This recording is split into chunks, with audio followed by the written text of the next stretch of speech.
When it comes to our mothers, my brothers and sisters, remember, go easy on your mothers.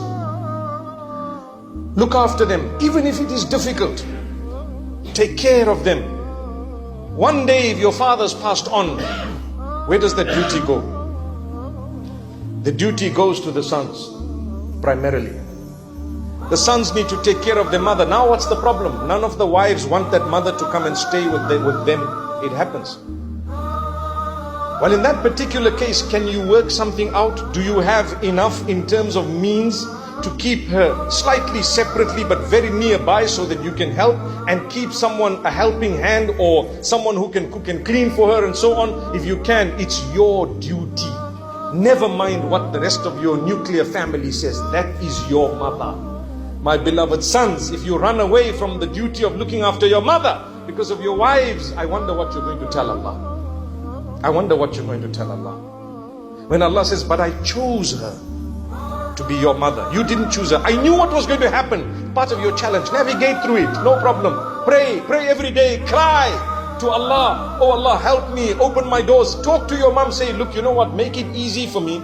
Please go easy on my wife so that at least they feel like talking to you. At least they feel like communicating with you. How you're operating, they wouldn't even like to see you. You're making it hard for me. So go and talk to her in a respectful way. But solve your problem. Come on. You know, astaghfirullah, sorry to give you such a haram example, but when youngsters are dating, they go out of their way to convince this girl that they are the right person for them to date. And they say whatever needs to be heard to make sure they get her to where they want her to be.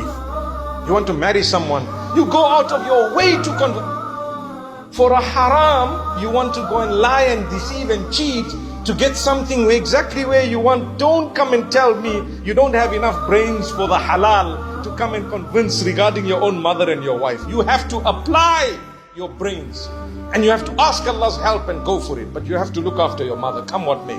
It doesn't have to be right within your own home and circle, but very nearby if possible. Sometimes you have sons and daughters, and the sons, none of them want the mother to look after her. What happens? Well then, the husbands of the daughters, although it is not their primary duty, but if you love your wife enough and you really want Jannah, your duty is to look after widows and orphans that are random, not even related to you. Imagine what reward you're going to get to look after a widow who's actually related to the love of your life. Allah.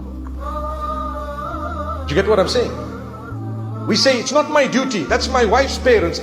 We know about your duty and not your duty. What I'm telling you, is it not that Allah has said that the one who looks after widows and orphans, random widows and orphans off the street, they are equivalent to someone standing in salah all night, every night, and fasting all day, every day. That's what the hadith says. What about if this is not a random person, but it is actually someone related to you, the granny of your children?